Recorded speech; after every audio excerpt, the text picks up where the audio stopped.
আসসালামু আলাইকুম দর্শক, স্বাগত জানাচ্ছি জাগো টিভিতে। সাথে আছে আমি মারিয়াম হাবিবা। শুরুতেই জানিয়ে দিব সংবাদ শিরোনাম।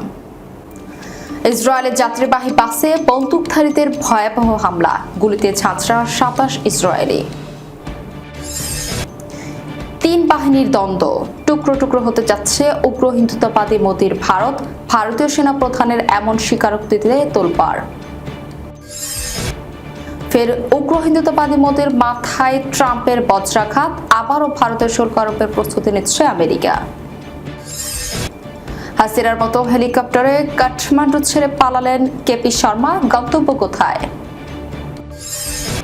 পাকিস্তানে অস্ত্রভর্তি মার্কিন সামরিক বিমানের অবতরণে চরম আতঙ্কে ভারত।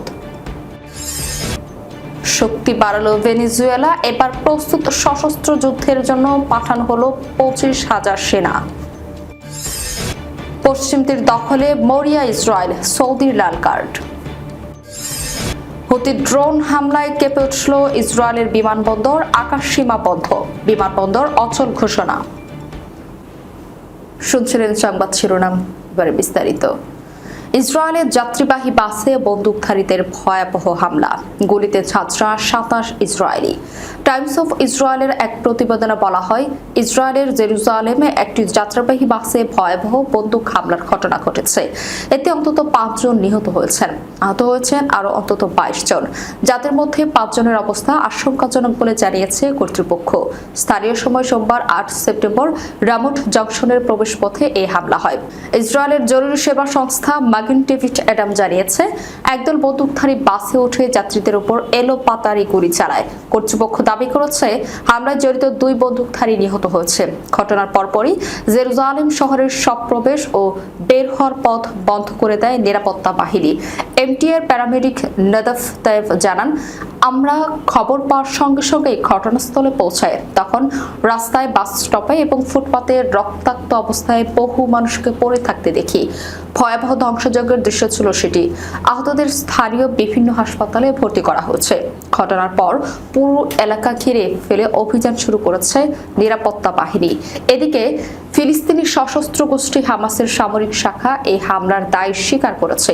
এক বিবৃতিতে তারা হামলাকারীদের প্রশংসা জানায় এবং এটিকে গাজা, পশ্চিম তীর ও জেরুজালেমের ইসরায়েলি বাহিনীর অপরাধের স্বাভাবিক প্রতিশোধ হিসেবে আখ্যা দেয়। তিন বাহিনীর দ্বন্দ্ব, টুকরো টুকরো হতে যাচ্ছে উগ্র হিন্দুত্ববাদী মোদির ভারত, ভারতীয় সেনা প্রধানের এমন স্বীকারোক্তিতে তোলপাড়। সংবাদ মাধ্যমের খবরে বলা হয়, ভারতের সেনা প্রধান জেনারেল উপেন্দ্র দ্বিবেদী প্রকাশ্যে স্বীকার করেছে যে দেশটির বহুমুখী নিরাপত্তা চ্যালেঞ্জে জর্জরিত। শুক্রবার দিল্লিতে এক অনুষ্ঠানে তিনি জানান, যুদ্ধ জিততে একক কোনো বাহিনী যথেষ্ট নয়। সেনা, বিএসএফ, আইটিবিপি থেকে শুরু করে সাইবার ও মহাকাশ সংস্থা, এমনকি সিভিল ও প্রশাসনের সমন্বয় ছাড়া কার্যকর প্রতিরক্ষা সম্ভব নয়। তার এই বক্তব্যের ভেতর দিয়ে প্রতিফলিত হচ্ছে ভারতীয় সামরিক বাহিনীর অভ্যন্তরীণ টানাপোড়েন ও অস্থিরতা। গত মাসে মধ্যপ্রদেশের বাউতে অনুষ্ঠিত এক সেমিনারে বিমান বাহিনী ও নৌবাহিনীর প্রধান প্রকাশ্যে থিয়েটার কমান্ড নিয়ে আপত্তি জানান। বিমান বাহিনী স্পষ্ট জানায়, বাহিনীগুলোকে কোনো চাপের মুখে পড়ে ঐক্যবদ্ধ কমান্ডে আনা উচিত নয়। নৌবাহিনীও সংস্থা প্রকাশ করে, অর্থাৎ তিন বাহিনীর মধ্যে সমন্বয়ের অভাব দিন দিন প্রকট হচ্ছে। জেনারেল দ্বিবেদী আরও স্বীকার করেন, প্রতিরক্ষা শিল্পে ভারতের ক্ষুদ্র ও মাঝারি উদ্যোক্তাদের অর্থ সংকট রয়েছে। এই কারণেই সরকার সামরিক সরঞ্জামের উপর 18% থেকে কমিয়ে 5% নামিয়েছে। তার মতে এতে আধুনিকীকরণ কিছুটা ত্বরান্বিত হবে, কিন্তু বিশেষজ্ঞদের মতে এই কর ছাড় আসলে ভারতের আর্থিক দুর্বলতাকেই প্রকাশ করছে। ভবিষ্যতের যুদ্ধ নিয়ে দ্বিবেদী বলেন, ড্রোন ও ইউভিএ হবে মূল অস্ত্র। তবে তিনি পরোক্ষভাবে স্বীকার করেছেন, ভারত এখনো এই খাতে যথেষ্ট শক্তি অর্জন করতে পারেনি। প্রতিপক্ষের প্রযুক্তি দেশটির জন্য ভীতির কারণ হয়ে দাঁড়িয়েছে। লাইন অফ কন্ট্রোল প্রসঙ্গে প্রশ্নের জবাবে সেনাপ্রধান বলেন, রাষ্ট্র পৃষ্ঠপোষক সন্ত্রাসবাদ কি বন্ধ হয়েছে? মনে করি না। তার এই বক্তব্যই প্রমাণ করছে সীমান্তের অনুপ্রবেশ ও সন্ত্রাস দমনে ভারত এখনো সফল হয়নি। সব মিলিয়ে সেনাপ্রধানের স্বীকারোক্তি দেখাচ্ছে, ভারত আজ বহুমুখী হুমকির মুখে আতঙ্কিত ও দিশেহারা এক রাষ্ট্রে পরিণত হয়েছে। থিয়েটারাইজেশনের বড় বড় বলি আড়ানো হলেও বাস্তবে তিন বাহিনীর মধ্যে ঐক্য নেই। প্রযুক্তি, অর্থনৈতিক দিক থেকেও দুর্বলতা স্পষ্ট। ফের উগ্র হিন্দুত্ববাদী মোদীর মাথায় ট্রাম্পের বজ্রাঘাত। আবারও ভারতে শুল্ক আরোপের প্রস্তুতি নিচ্ছে আমেরিকা। রাশিয়ার কাছ থেকে তেল কেনা অব্যাহত রাখায় গত মাসে ভারতের উপর অতিরিক্ত আরো 25% শুল্ক আরোপ করেছে মার্কিন প্রেসিডেন্ট ডোনাল্ড ট্রাম্প। এর ফলে দেশটির উপর মোট শুল্কের পরিমাণ দাঁড়িয়েছে 50%। এমন অবস্থায় রাশিয়ার উপর চাপ আরো বাড়াতে রুশ বাণিজ্যিক অংশীদারদের উপর আরো শুল্ক আরোপের প্রস্তুতি নিচ্ছে যুক্তরাষ্ট্র। ফলে ফের ভারতের উপর মার্কিন শুল্ক আরোপ হতে চলেছে কিনা সেই প্রশ্ন উঠেছে। সংবাদ মাধ্যমটি বলছে, ফের ভারতের উপর শুল্ক চাপানোর বিষয়ে একদিন আগেই যুক্তরাষ্ট্রের অর্থমন্ত্রী স্কট বেসেন্ট হুঁশিয়ারি দিয়েছিলেন।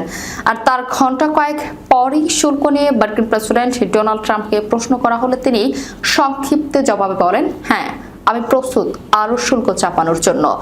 তবে এর বেশি বিস্তারিতভাবে আর কিছু বলেননি মার্কিন রিপাবলিকান এই প্রেসিডেন্ট। ট্রাম্পের এই সংক্ষিপ্ত জবাবের মাত্র কয়েক ঘন্টা আগেই স্কট বেসেন্ট ভারতের নাম না নিয়েই বলেছিলেন, রাশিয়ার থেকে যে সমস্ত দেশ তেল কিনবে তাদের উপর আরো শুল্ক চাপালে রাশিয়ার অর্থনীতিতে ধসে যাবে, তাতে রাশিয়া আরো চাপে পড়বে এবং এর জেরে রুশ প্রেসিডেন্ট পুতিন ইউক্রেন যুদ্ধ নিয়ে আলোচনার টেবিলে আসতে বাধ্য হবেন। প্রসঙ্গত, এর আগে আলাস্কায় ট্রাম্প পুতিন বৈঠকের আগে ভারতের উপর 25% অতিরিক্ত শুল্ক চাপিয়েছিল যুক্তরাষ্ট্র। ওয়াশিংটন অভিযোগ করেছিল, ভারত রাশিয়ার কাছ থেকে তেল কিনছে বলেই এই শাস্তিমূলক শুল্ক চাপানো হয়েছে।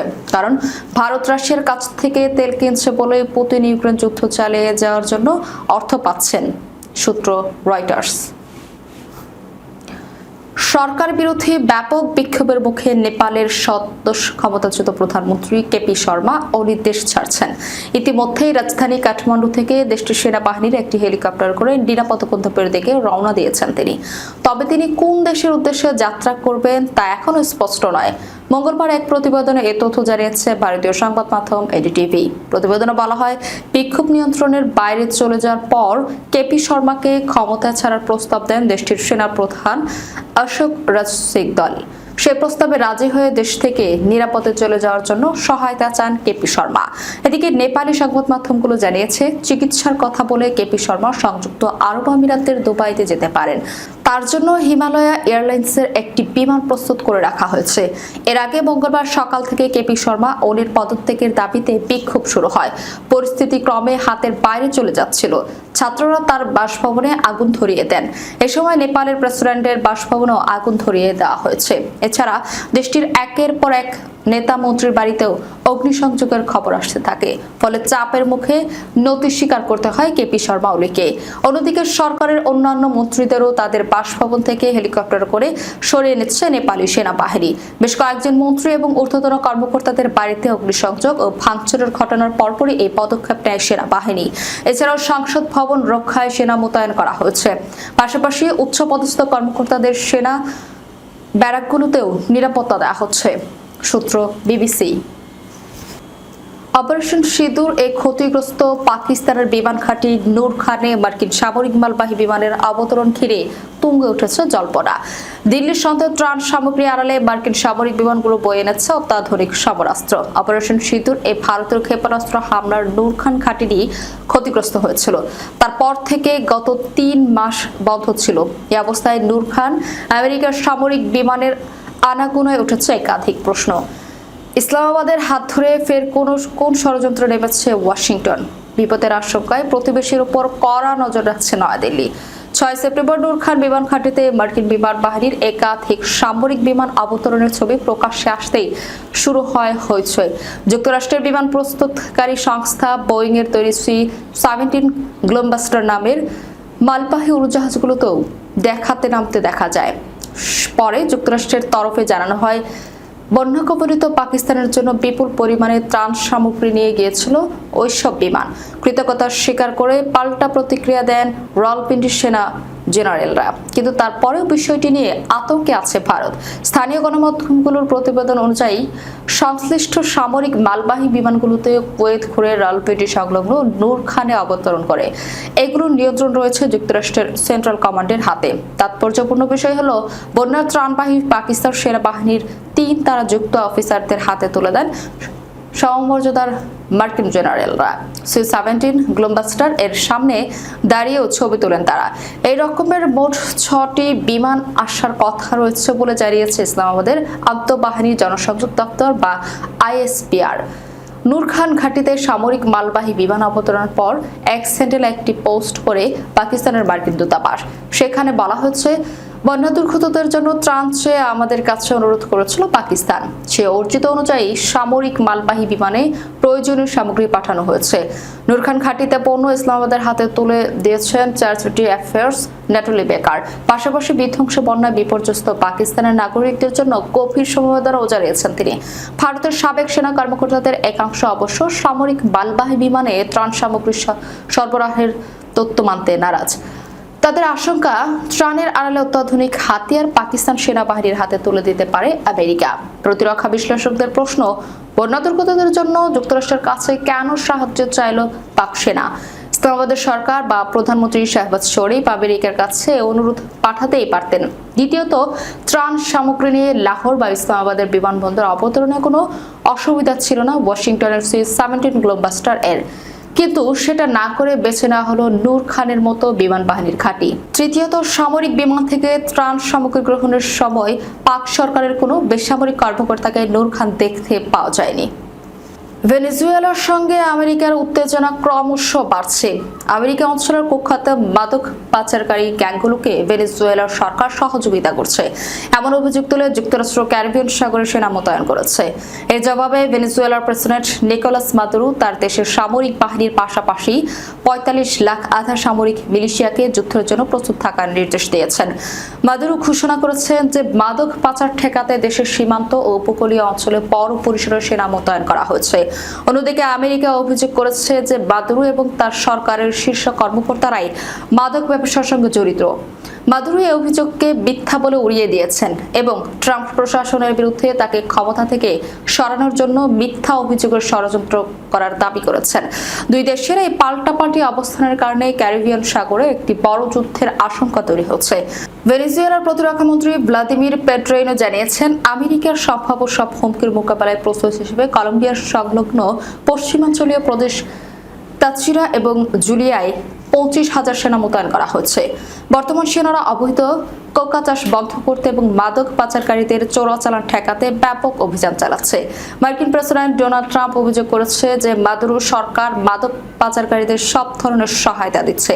এ কারণে তিনি ভেনেজুয়েলার বর্তমান প্রেসিডেন্টকে চাপে ফেলতে মাদক পাচার দমনের নামে একটি নৌ টাস্কফোর্স ক্যারিবিয়ান অঞ্চলে পাঠিয়েছে। এই বাহিনীতে 8টি আধুনিক যুদ্ধজাহাজ, কিছু উভচর হামলা চালাতে সক্ষম যুদ্ধবিমান, F-35 যুদ্ধবিমান এবং 45,500 সেনা রয়েছে। অধিকৃত পশ্চিম তীরকে ইসরায়েলের মানচিত্রে যুক্ত করার পরিকল্পনা নিয়ে নতুন করে উত্তেজনা তৈরি হচ্ছে। এ বিষয়ে সংযুক্ত আরব আমিরাতের পর এবার সৌদি আরব কঠোর হুঁশিয়ারি দিয়েছে। যুবরাজ মোহাম্মদ বিন সালমান স্পষ্টভাবে জানিয়েছেন, তেল আবিব এই পথে অগ্রসর হলে সৌদি ইসরায়েলের সম্পর্ক স্বাভাবিক হওয়ার সব সম্ভাবনা শেষ হয়ে যাবে। প্রায় 2 বছর ধরে গাজায় হামাস উৎখাত ও জিম্মি মুক্তির নামে চালানো হামলার এবং ব্যাপক হত্যাযজ্ঞের পরও যুক্তরাষ্ট্রের নিরঙ্কুশ সমর্থন পাচ্ছেন ইসরায়েলের প্রধানমন্ত্রী বেনিয়ামিন নেতানিয়াহু। সম্প্রতি গাজা সিটি দখল এবং পশ্চিম তীর সংযুক্ত করার পরিকল্পনা আরও প্রকাশ্যে নিয়ে এসেছেন তিনি। ইসরায়েলি গণমাধ্যমের তথ্য মতে রিয়াদে আমিরাতের প্রেসিডেন্ট মোহাম্মদ বিন জায়েদের সঙ্গে বৈঠকে সৌদি যুবরাজ স্পষ্ট বার্তা দিয়েছেন, পশ্চিম তীর দখলের চেষ্টা হলে সম্পর্ক স্বাভাবিক করার কোনো সুযোগ থাকবে না। এর আগে আমিরাতও একই বিষয়ে ইসরায়েলকে রেড লাইন অতিক্রম না করার সতর্ক বার্তা দিয়েছে। সৌদি সূত্রগুলো বলছে, পশ্চিম তীর সংযুক্ত যে কোনো উদ্যোগ আব্রাহাম চুক্তিকে ভঙ্গ করবে এবং সৌদি ইসরায়েল সম্পর্কের সম্ভাবনা চিরতরে শেষ করবে। ইয়েমেন থেকে ইরান সমর্থিত হুতি বিদ্রোহীদের ছোড়া একটি ড্রোন ইসরায়েলের দক্ষিণাঞ্চলীয় শহর এলাতের রামন বিমানবন্দরে আঘাত এনেছে। এর পরপরই নিজেদের আকাশসীমা বন্ধ ও উড়োজাহাজ চলাচল স্থগিত করে দেয় দখলদার দেশটি। ইসরায়েলি সেনাবাহিনী এসব তথ্য জানিয়েছে। গত সপ্তাহে ইয়েমেনের রাজধানী সানায় বিমান হামলায় চালিয়ে হুতি সরকারের প্রধানমন্ত্রী ও তার মন্ত্রিসভার 12 সদস্যকে হত্যা করে ইসরায়েল। হুতিরা ওই হামলার প্রতিশোধ নেওয়ার হুমকি দিয়েছিল। এর মধ্যেই এই হামলার খবর এলো। ইলাতের রামেন বিমানবন্দর কর্তৃপক্ষ জানায়, ইয়েমেন থেকে ছোড়া একটি ড্রোন লোহিত সাগরের তীরবর্তী শহর এলাতের কাছে রামান বিমানবন্দরে আঘাত হেনেছে। এই ঘটনার পরেই বিমানবন্দরে উড়োজাহাজ উড্ডয়ন ও অবতরণ বন্ধ রাখা হয়েছে। সেই সঙ্গে দ্রুততম সময়ের মধ্যে কার্যক্রম স্বাভাবিক করার চেষ্টা করা হচ্ছে। সামাজিক মাধ্যমে প্রকাশিত ভিডিওতে দেখা গেছে বিমানবন্দরের টার্মিনাল থেকে ধোঁয়ার কুণ্ডলী বের হচ্ছে। ইসরায়েলের প্রতিরক্ষা বাহিনী জানিয়েছে, ইয়েমেন থেকে ছোড়া ড্রোনটি শনাক্ত করতে ব্যর্থতার বিষয়টি তদন্ত করা হচ্ছে। সূত্র রয়টার্স। যাবার আগে শিরোনামগুলো জানিয়ে দিব আরো একবার। ইসরায়েলের যাত্রীবাহী বাসে বন্দুকধারীদের ভয়াবহ হামলা, গুলিতে ঝাঁঝরা 27 ইসরায়েলি। 3 বাহিনীর দ্বন্দ্ব, টুকরো টুকরো হতে যাচ্ছে উগ্র হিন্দুত্ববাদী মোদির ভারত, ভারতীয় সেনা প্রধানের এমন স্বীকারোক্তিতে তোলপাড়। ফের উগ্র হিন্দুত্ববাদী মোদির মাথায় ট্রাম্পের বজ্রাঘাত, আবারও ভারতের শুল্ক আরোপের প্রস্তুতি নিচ্ছে আমেরিকা। হাসিনার মতো হেলিকপ্টারে কাঠমান্ডু ছেড়ে পালালেন কেপি শর্মা, গন্তব্য কোথায়? পাকিস্তানে অস্ত্রভর্তি মার্কিন সামরিক বিমানের অবতরণ নিয়ে চরম আতঙ্কে ভারত। শক্তি বাড়ালো ভেনেজুয়েলা, এবার প্রস্তুত সশস্ত্র যুদ্ধের জন্য পাঠানো হলো 25,000 সেনা। পশ্চিম তীর দখলে মরিয়া ইসরায়েল, সৌদির লাল কার্ড। হুতি ড্রোন হামলায় কেঁপে উঠল ইসরায়েলের বিমানবন্দর, আকাশ সীমা বন্ধ, বিমানবন্দর অচল ঘোষণা। এই ছিল এখনকার মতো। পরবর্তী সংবাদ দেখার আমন্ত্রণ রইল। ধন্যবাদ সবাইকে। আল্লাহ হাফেজ।